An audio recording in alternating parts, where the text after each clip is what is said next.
Goeiemôre. Een van die dinge wat COVID-19 ons geleer het is, die mens is toe nie so in beheer soos hy gedink het nie. Kyk wat leer Psalm 127 vers 1 en 2. As die Here die huis nie bou nie, swoeg die wat daarin bou te vergeefs. As die Here die stad nie beskerm nie, waak die wat dit beskerm te vergeefs.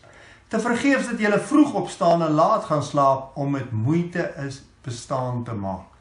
Jakobus beskryf hier dieselfde saak. Hy sê in hoofstuk 4, vandag of môre sal ons na die en die stad toe gaan, 'n jaar lank daar bly, ons sal sake doen en geld maak. Julle wat nie eens weet hoe julle lewe môre sal wees nie.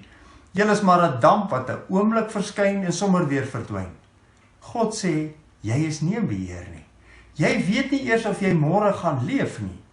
Hemelse wysheid is om altyd in afhanklikheid van God te leef. Maak nie saak waarmee jy besig is nie. Maak nie saak wat jy doen nie. Besef wat jy is, wat jy vermag het, is alles God se genade. Gee hom die eer daarvoor deur altyd in afhanklikheid en erkenning voor hom te leef. En ook as jy beplanning doen, dat hy deel van jou agenda is. Kom ons bid saam. Here, dankie vir wat ek bereik het. Want dis U wat dit vir my moontlik gemaak het. Gee my ook die wysheid en die insig om in my beplanning altyd te vra wat wil U hê moet ek doen. Ons bid dit in die naam van Jesus Christus. Amen.